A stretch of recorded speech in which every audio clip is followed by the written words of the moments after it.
No, because I don't have like a nice studio set up right now. I'm just in Oh, my bedroom for now. So, dude, I'm in my mom's house, man. I don't think anybody really cares too much.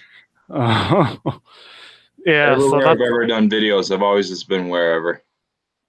oh yeah. I'm working on that currently, but yeah. Right now I'm just more focused on the guest and Sure. on making them shine and their content. But anyway, so we're alive now actually. So all right, everyone. Thank you again for joining us on another show on the Network YouTube channel. Tonight, I've been looking forward to this interview with Mike O'Connor of SPN. And if you guys don't know, SPN stands for Service Professionals Network. So that the acronym's pretty self-explanatory. It's a group on LinkedIn, basically. All the professionals on LinkedIn. Well, not all of them, but a lot of professionals on LinkedIn are within this network, and the goal is for people to basically network. I mean, it sounds kind of simple, but it's really focused on engagement between all the members. So as Mike will explain more, it's to create win-win relationships with people inside the network. So anyway, so I'll pass it off to Mike, and I'll let him explain SPN and let him introduce himself. Well, thank you very much, Mark, for having us on or having me on today. And I have multiple personalities that are going to be talking today. So thank you for having me on. I appreciate that. Um, I've been pretty fortunate with SBN being well received on LinkedIn. It's based off LinkedIn International or Lion, leading international open networking. It's something I've been doing since 2000, 2001 in regards to social selling, open networking. I got started in MySpace, and then from there, I started networking on Facebook and everywhere else. And then eventually in 2015, I switched over to LinkedIn, and there was a few different super connectors on there, one of which is named of Paul Lemons, who's no longer on LinkedIn, but he was on there pretty big for a while. Before they had that hard cap of 30,000 first degree connections, you used to be able to connect to whoever and however many people you wanted to. He had like 55,000 first degree connections. So his reach was pretty phenomenal. Um, from 2015 until about 2016, he had a group called Connect Suggestions. And he had 8 or 9 different groups underneath that with all their own little branch names. And most of those were focused on social selling, business tips, things of that nature. And they were actually recruiting me to do my own branch with them for quite a while because at the time I was doing a lot of non-for-profit work and I was getting about 20 to I don't know 25,000 views a week on LinkedIn. So I was really pushing my audience a lot because I spent a lot of time networking and engaging on there. So eventually, I did agree because I felt like it'd be a great way to raise more awareness and money for the non-profit work that I was doing at the time. So I really didn't want to do a group that was based off business or business tips. I mean, obviously, I've been an entrepreneur since I was 13 for the most part, but I don't really want to focus on that. I wanted to focus more on helping people because I was going to network and not to sound egotistical, but I was going to have a big audience no matter what because I'm outspoken and I don't mind rolling up my sleeves and getting to work. So I mean, I knew my audience was going to be big. So if I was going to help somebody, I really didn't want to help like the people that were self-centered or doing things just for themselves. I really wanted to focus on helping people that were making the world around them a better place and really striving to do something positive in their local communities or in the worldwide web. So really that's how Service Professionals Network came about. And I've always been a big fan of old sayings and old things, and the golden rule is like the first thing I learned and really believed in. So that's kind of how that all came about. Oh, okay, awesome, cool. So yeah, you mentioned how you got your I mean, before LinkedIn, you were on you said you were on MySpace, and what other site were you on Yeah, before oh LinkedIn? man, I've done a little bit of everything, man. At one point, I had 20 or 41 different accounts on Twitter and over 2 million followers on those. And I've been playing on Google and everything else. And as a kid, I actually sent Tom from MySpace a mail, like a letter, snail mail style, because I wanted to know why this guy wanted 55 million friends. Because you're probably a little too young for MySpace, but before Facebook, before LinkedIn, there's MySpace, and Tom was everybody's friend.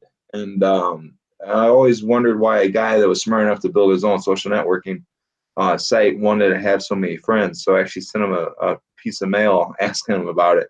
I got a return mail, but I don't know if he actually wrote it or not. But that's kind of where I got started with my interest in networking. Is just watching that guy build his network and take that company and sell it for geez, just unbelievable amount of money at the time. Wow, wow. Yeah, I think I can hear myself in the background. Oh, can you turn that down a little bit, please? 'Cause I can hear the echo. Yeah, I turned my speakers down a little bit. Okay. Okay, I think yeah, we're good now. I can't hear the echo anymore. Okay. So yes, yes, interesting you bring that up. 'Cause, yeah, I remember when I was really young when MySpace was in its prime. I was I was still in high school, but yeah, that's a good point you bring up. You know how Tom is the founder. I don't know if he's the real founder, but he was the main. He was everyone's first friend basically on MySpace. He was the guy that created the website. He was the guy behind the idea, and yeah, Yeah. he just made sure he was friends with everybody. So I always thought there was a reason behind that. So that was my mission when I was a lot younger, was to figure out the why behind that, and it always seemed like it made sense to me. Yeah, yeah, for sure. So The best time to make friends with like a plumber or a doctor or a lawyer or anybody really is before you need their professional service.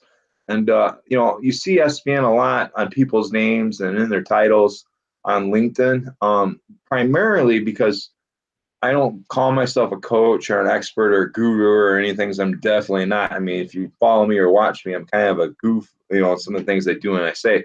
But I'm consistent in some of the things that I preach in regards to how to make a friendship with somebody, how to build long-term relationships, how to make it win-win.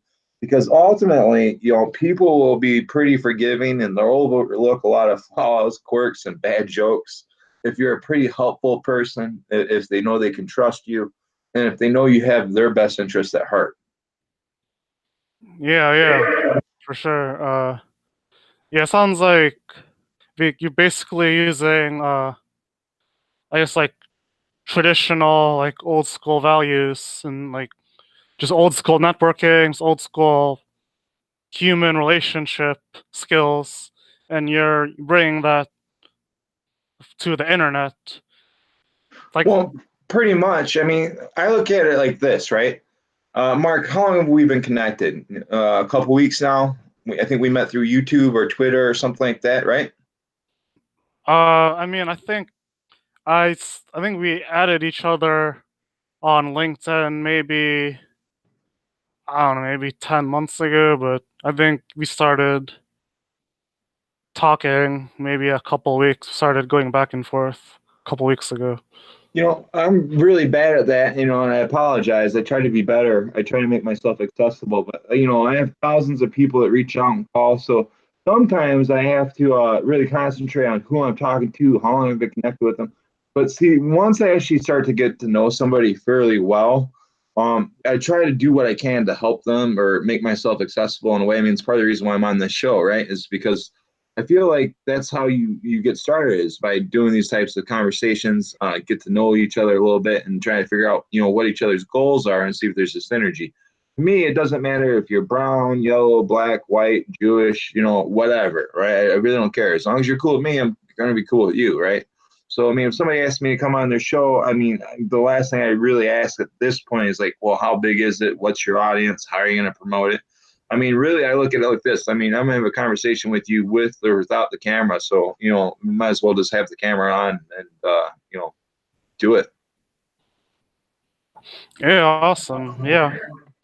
Yeah, that's definitely cool. I mean, like you said, I mean, from my perception, I mean, I don't know how you feel, but I mean, for me, like you see, I mean, like, pretty popular on LinkedIn.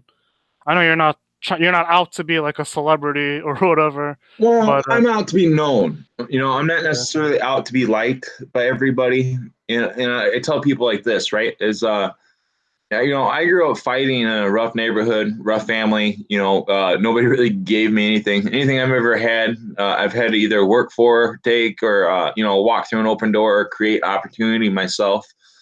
So I mean, I come from a blue collar, environment and background, and I just look at it like this: if you put in the work, and no matter what you do, and you carry a certain attitude, good things will happen, right? So I just try to show up as much as I can with the social media and with the search engine stuff that I do.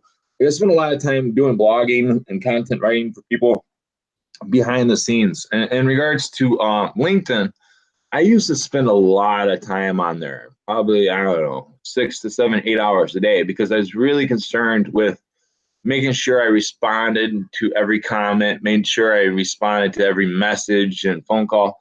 And then I realized, I'm spending 40 or 50 hours a week engaging with the same people about the same things, which usually revolve around how can I help them make money, or how can I help them do this. And it was kind of a one-way street. I'm working 40, 50 hours a week to make these people happy, and not very much was going on for me, right? So I decided to scale back. Actually, during a divorce about a year and a half ago, I decided to fire all my content writing customers and take SPN and kind of monetize it a little bit. Not because I wanted to get away from what I originally decided to do with it, but because I wanted to do it more effectively. And I kind of feel like you can't fill from an empty cup, right?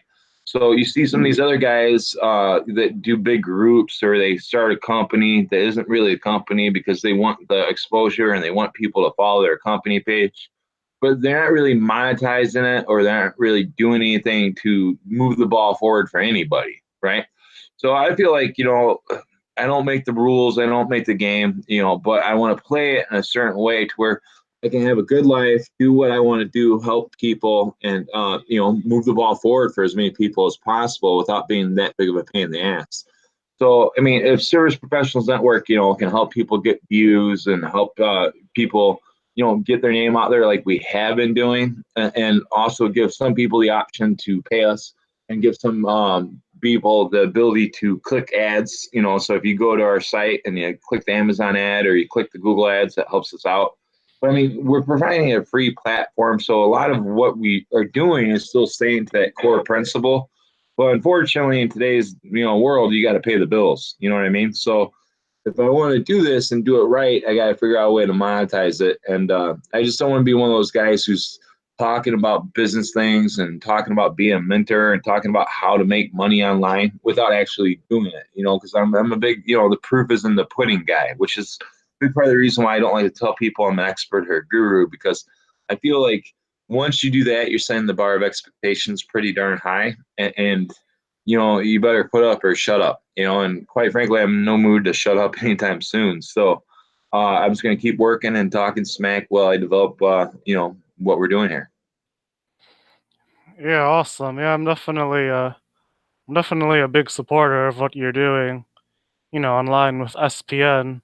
So I mean, I want to ask you about, I see a lot of, your posts, whether it's, a written post or one of your videos. So I remember one of your posts, like you're saying, like some people were calling you like the clown of LinkedIn, and then Yeah, you kind of, embraced it to where instead of letting it get you down, you used it as kind of like a I badge of was honor to keep going and be you twisted it into something positive. So can you well, kind of explain to us, you know, like I the do a lot story? of things behind the scenes, and I do a lot of charity crap, and I'm in Chicago. And one day, a few years back, I was doing some plumbing work for a buddy of mine because his helper was sick. And this guy, he's a friend of mine. So, I mean, if you're a friend of mine, I'm going to help you do things, right? And I play around on the internet most of the time. But my plumber buddy asked me to go out and help him unclog some toilets or install a water heater or something. It's one of those things where the guy occasionally asks me to do something. It winds up being more than he says, or you get that extra call or whatever. And here I am all day doing plumbing, and like I just smell like a turd. And one of my buddies calls me. He's like, "Hey, Mike, I'm gonna go speak at this charity event. It's like $10,000 a plate. It's gonna be 300 or 400 people there. It's on the Magnificent Mile down in the Gold Coast or whatever. Can you go down there and do this speech?" I'm like, first of all, man, you're giving me like half an hour notice on something that's 45 minutes away. I'm dressed in $7 worth of jeans and a ripped up T-shirt, and I smell like a toilet. And he's like, "Yeah, Mike, my car's broke down. I'm 290, and if we don't show up, we're gonna leave this guy hanging. We're not gonna get any money. So can you go do this for me, right?" So I'm like, "Okay, go ahead and do this." So I show up to this event, and I just smell bad. I mean, you could smell me from 7 feet away, and I just had it on my jeans, but it was bad. So I mean, I couldn't even wash my hands.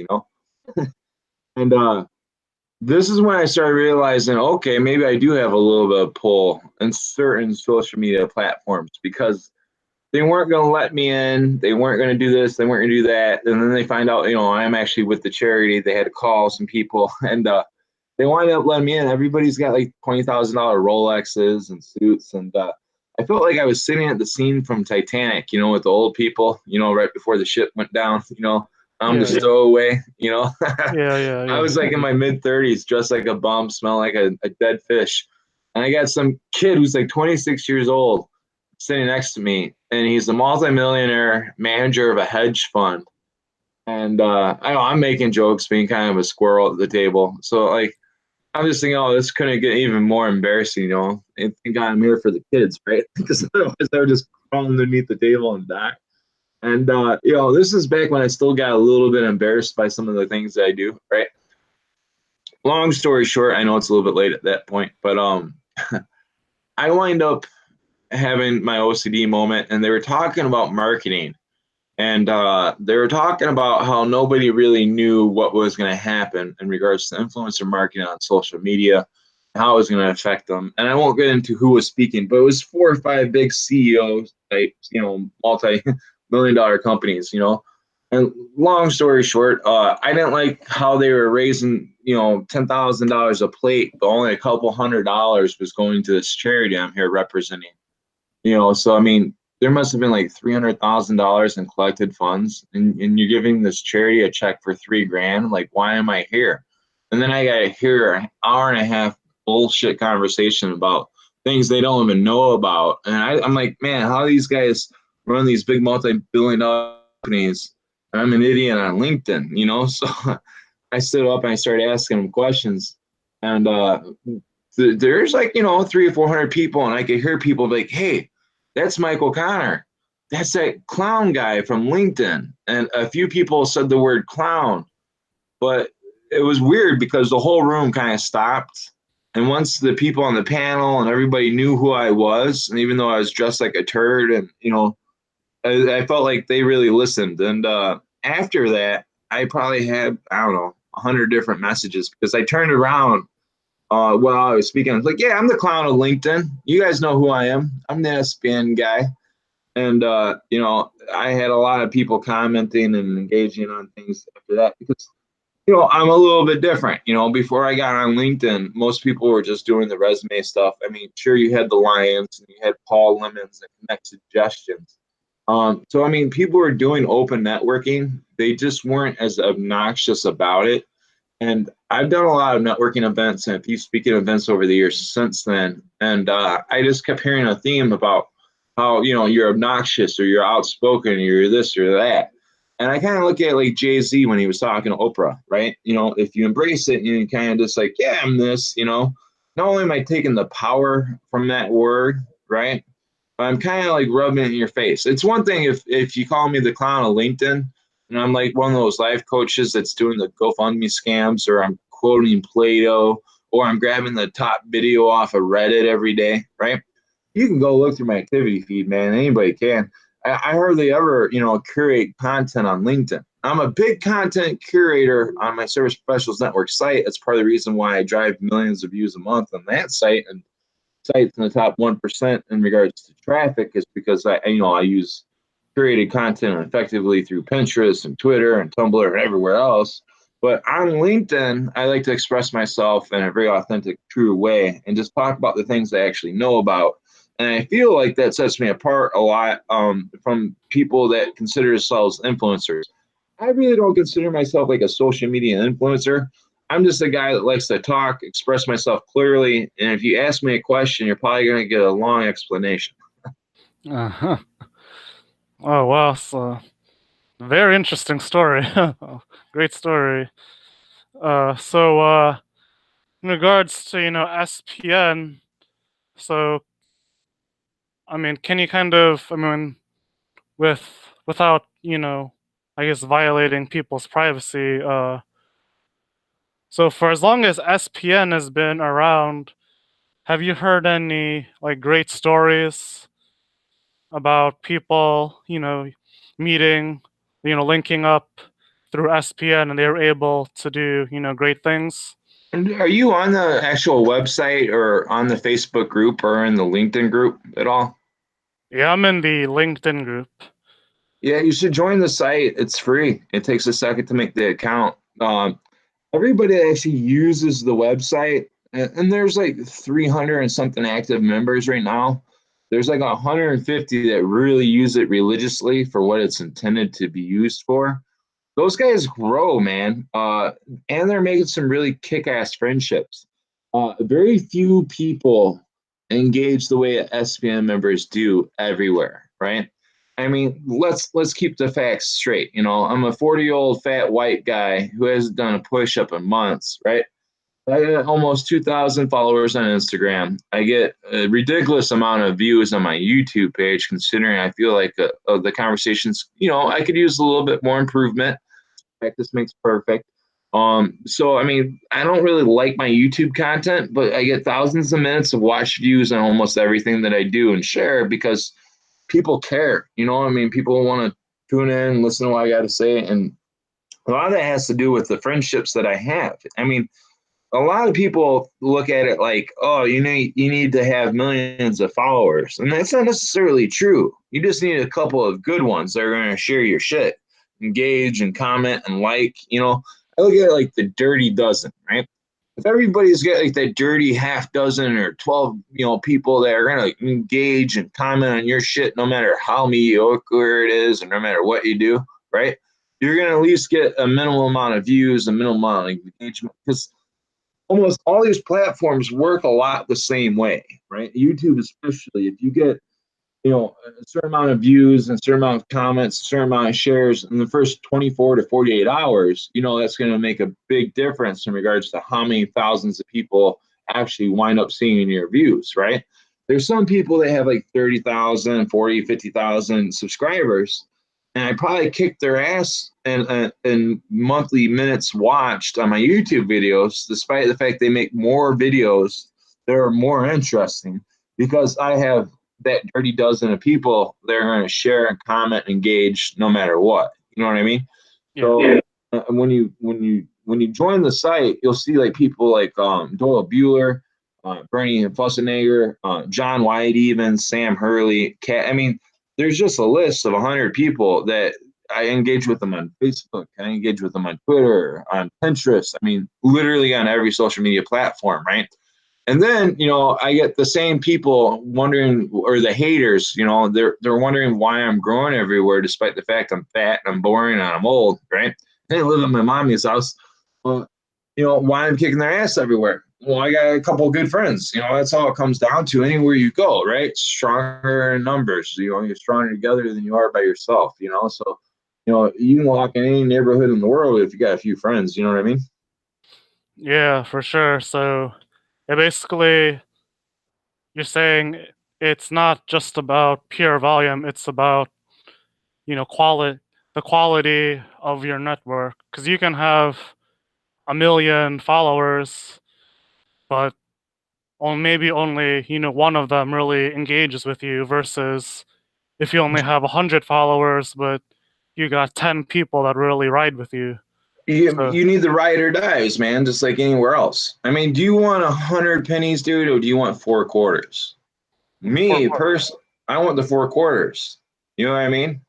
I want the ride or die friendships, the win-win relationships, right? If every time I talk to you, bro, I'm thinking, man, what's Mark gonna try to sell me today? Or how's he gonna try to separate me from my money? Or do I have to trust you? You know what I mean? Like, we're not gonna have that great of a friendship. You know what I mean? Like, it's part of the reason why I didn't, like, hey, what do I get out of this, Mark? Like, are you gonna pay me, or how many views? Like, I don't ask you any questions. You just ask me if I want to come on the show. I'm like, yeah, sure.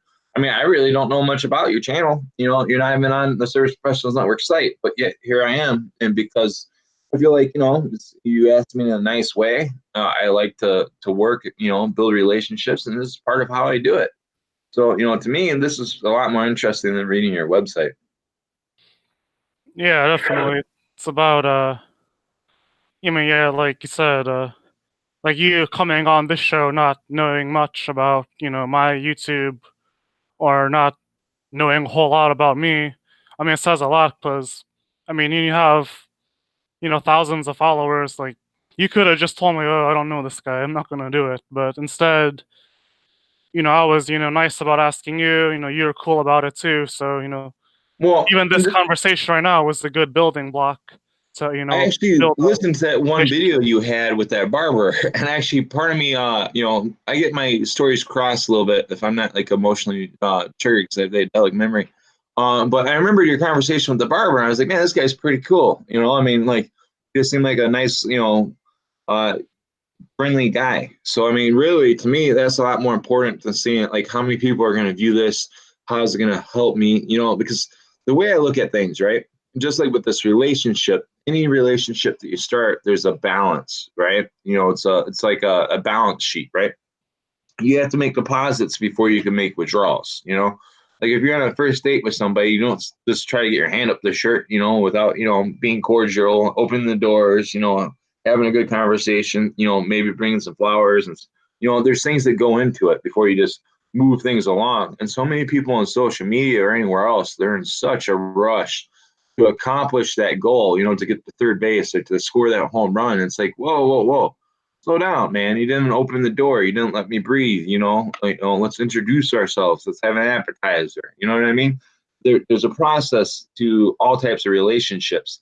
And a lot of people don't realize that, everybody has a relationship, that every relationship you have with somebody has a balance sheet. And if you're constantly taking, you're going to wind up bouncing some checks. You know what I mean? So, I try to start off a relationship with a few deposits on my end. Whether if it's on LinkedIn, I might endorse your skills. I might introduce you to a few people, tag you in one of my networking posts. If it's on Twitter, I might come and like look at the last thing you posted. If I see that you have a YouTube channel, I might watch your random video about, your interview with a barber, for example. You know what I mean? There's always a way that you can do something to show somebody that's trying, that you appreciate their effort, and that you're, not just a taker. So, I try to show people I like to help. Yeah, awesome, man. That's definitely a fantastic way to, to build real relationships. Not just like you said, not like microwave relationships where you just join like a social networking site, and then you send a friend request to someone, and then right off the bat, you want that person to, do something big for you, or you want the person to buy something from you right off the Yeah, bat. Like you said, buy you my gotta, ebook, or go yeah, leave yeah. me a review, or do this or do that. It's like, blow me. I'm sorry, but I Yeah, mean, yeah, what's funny is I get away with a lot of stuff like that, and the swearing and stuff. I actually have some videos on LinkedIn where I really say some words and some things that I shouldn't say just because it popped up in my head. Once I have a little bit of OCD, so once it's in there, it comes out. It's a different type of show. But I get away with so much of my stuff, and I get away with telling people how it is because, one, people know I'm not going to bullshit them. They know that I'm not going to lie to anybody about anything, let alone some bullshit on social media. So people know that I'm giving them the truth. People know that I'm a pretty reasonable guy. I'm not like just out causing shit with people. but I have a line in the sand. You know, I mean, I follow the golden rule. I follow the principle of don't start none, won't be none. So as long as you're cool with me, you're cool with my friends, I'm going to be cool with you, right? But at the same time, I'm always dropping the rope. And a lot of people don't realize what I mean by that, right? Before I got started with the clown of LinkedIn and before I got, bringing that stuff up, I'd always talk about dropping the rope. And what I mean by that is if you're at a certain point where you've reached the peak or you've reached the certain elevation in whatever your career or your passion or your goals are, right? And you know other people like to get to where you're at, right? You should drop the rope down to them to help them climb or, let them hang themselves. So I do a lot of the things where, I ask people questions and I kind of lead the horse to the water. And a lot of the things that I do are open ended, and they're character revealing. And I'm a big believer in you can't put the jack back in the box, right? And I want to focus on helping the right people doing the right things. And, you know, some people call me a mass manipulator. And, quite frankly, they're probably right in that because anybody who's trying to do effective marketing or social media marketing, they're trying to manipulate massive amounts of people. And if they say anything differently, they're either full of shit or they don't understand social media marketing. You know what I mean? Yeah. Yeah, it's a good point. But I mean, when you say manipulation, I guess a lot of people when they hear manipulation has a negative connotation, but I feel like when you're manipulating, it's not to, screw people over or to scam or fraud. Like you're trying to like your end goal is like on your website says to make the world a better place. So Well, manipulation can be, it can be good or bad. if somebody calls themselves an influencer, right? To influence people is to manipulate their decision, right? So when somebody's like, you use the word manipulation, but you use the word influencer, right? And are we just arguing over here's, and here's part of the gimmick or the schlick that I like to do, man, is I like to use words that basically mean the same thing as all the other words that everybody else uses, right? But I like to use them in a way that challenges their thinking and addresses the way that they say things and the way that they say them and who they're saying them to, right? And if I can just manipulate the words a little bit and change things around in a way to where it's essentially the same thing that I'm saying, but in a different way, you'd be surprised how people react. And then when you turn around, you're like, hey, how is this really different than what you're saying?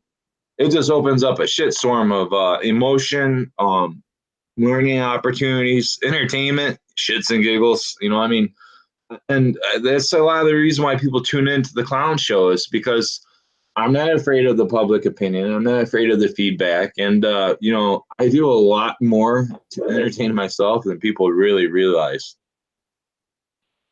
Oh, okay. I see, I see. That's cool. So, for the audience out there that's, watching us right now, so let's say, before tonight, an audience member, they have no clue about SPN or anything. I mean, they're just learning about it now.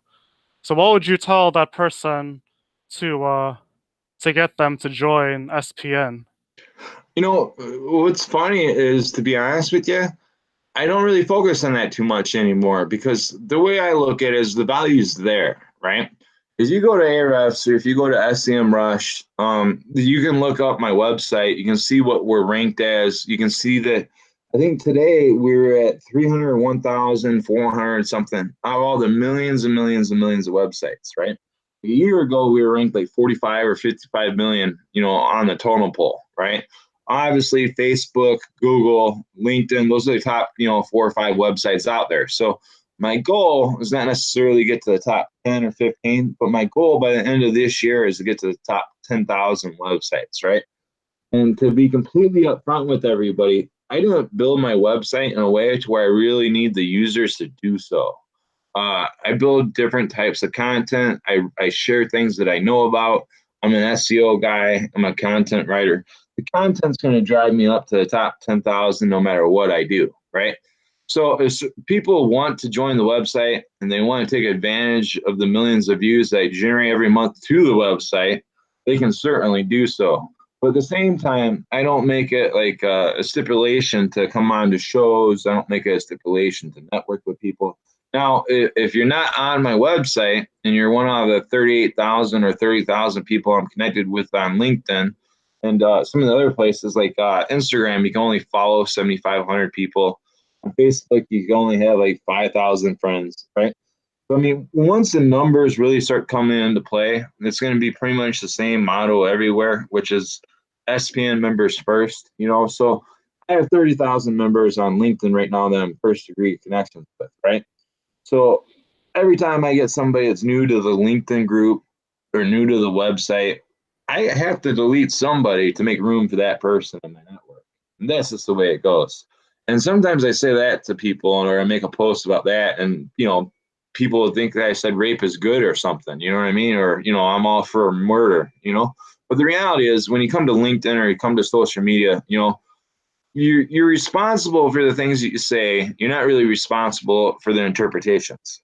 Because I said the word rape there, like 82 people are probably going to message me talking about wanting to stab me in the eye or, unfollow me or give me a bad review because I mentioned the word rape. You know what I mean? But is that on me or is that on them because they don't understand how to handle their emotional triggers? Yeah, yeah. So good point. I like that quote you said. You said you're responsible for what you say and what you do online, but you're not responsible for the interpretation because what you say can be interpreted what's the right word interpreted a million ways, a million different ways by a million different people. It doesn't So matter what you say. It really doesn't. And I don't know. Are we friends on Facebook yet? no, I don't have Facebook. I Okay. don't use Facebook. I am a top fan on, I don't know, lots and lots of pages, right? Here's the thing. If you send me a page or if I see a page that I will like or follow that page just because I'm always up, I'm always on social media. Unless I'm doing something like this, I'm probably clicking away while I'm watching TV or in between sets of working out. I mean, I like most people always have my phone within arm's reach, right? Well, I am a top fan on every page from like NBC to ABC to BuzzFeed to Atlanta Black Star to Black Prophets to Man Humor, you know what I mean? So everything from like comedy pages to social justice pages to pages pages about racism or local news, right? I'm a top fan everywhere. And the reason why I'm a top fan on all these sites is even though I might only occasionally comment here or there on those pages, right? I try to put a little bit of thought into what I say. And almost everything I post in those type of comments is designed to make as many people think as possible. And not necessarily think one way or the other, and I use politics and religions a lot. Um, Without, back before Trump got elected, one of my friends who doesn't really know much about the internet, he actually sent me two screenshots. He's like, "Wow, I guess you really are internet famous."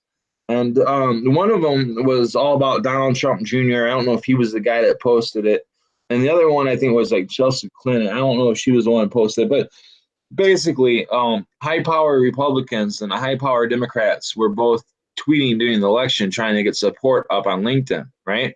And both sides had my name quoted, the Mike O'Connor SPN and all their shit, So my friend who isn't even on the internet, it's like, hey, is this your buddy? He's a Republican or a Democrat. I mean, he's getting listed everywhere. And the reason being is because I had a lot of fun during the elections, just going down and trying to be the guy in the middle to, be kind of like, what the hell to everybody. So I don't know if it's antagonistic or just because I like to see what happens when you push the buttons. Yeah, yeah. I got you. So so yeah, I'll ask you this question now. So that's what advice or just what would you tell someone that they wanna do something similar to what you've done with networking and they're just starting out. So like what real world, like what unfiltered advice or just information would you tell that person? Well, man, I could go on all day on this, obviously, but first thing is learn who to listen to before determine who to listen to really quickly, right? Because you get a lot of like the false prophets or the people that aren't making a lot of money or making any money ethically, right? They'll tell you, oh, I can say things better or I do this better. The proof is always in the pudding, especially with social media and in regards to websites and stuff. You can use different websites and different tools to see how big somebody's following is.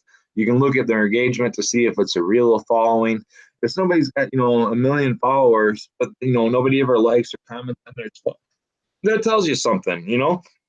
If somebody's really big on LinkedIn, which is probably one of the easiest sites to get thousands of followers, but they're small everywhere else, are they really an influencer or an expert? To me, I'm going to look at the people like the Sam Hurleys and the John Whites, and there's just countless others that, like John White, for example, he's got 260,000 people that follow him on Twitter.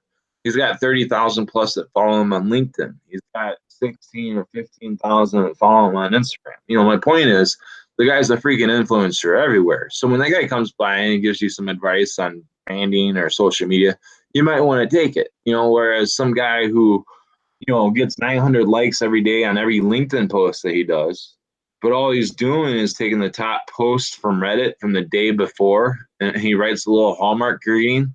Is that guy really going to teach you anything about social media or search engine optimization? All he's really doing is teaching you how to be a really good hack. And there's way too many of those. I mean, personally, I'm going to look at the guy who can help me build a strong foundation rather than a house of cards. And the part of the reason why I'm at where I'm at is because I took the information from the right people and then I tried to apply it in the best way possible. And then as I failed or I didn't do things correctly, I would go back to those sources of information. Like Sam Hurley, a big part of the reason why I'm friends with him is because I'd read his articles and then I would engage on his social media.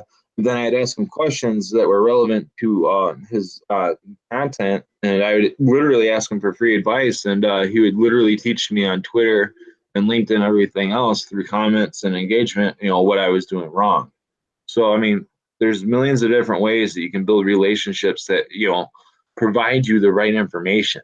But if you're not going to apply the information or if you're not going to listen to the right people, it's going to be a lot harder than it really needs to be. Oh, okay, I gotcha. Yeah, that's awesome advice for someone starting out for sure. And another thing I would tell you, right, is get a WordPress site. Almost everybody has WordPress. Facebook's built off of WordPress. LinkedIn's built off of WordPress. All the major search engines and websites have pretty much WordPress backends because it's common. Kind of like getting a GM part for your car, right? It's something that it's easy to do. There's a million different ways to do like really cheap or basic websites. So even if you don't have money for a great website, get a cheap website domain, even if it's through GoDaddy. Do a free website builder. Bottom line is, if you're on social media, right, and you're trying to make money through a YouTube channel, through Twitter, LinkedIn, or whatever else, right? You have to have a boat. I mean, it's kind of like you're fishing on social media. You're fishing for fishing for clients. You're fishing for dollars. You're fishing for followers, right? But if you don't have a website or a link or something that monetizes your efforts, right? It's kind of like you're swimming at the same time you're doing deep sea fishing. You're either swimming or you're fishing, but you can't do both. So, first thing is find out who to listen to and figure out how to build a boat, something that makes you money, something that can, funnel your social media activity down into to your pockets. Yeah, definitely. That's cool. So yeah, we're almost at an hour now.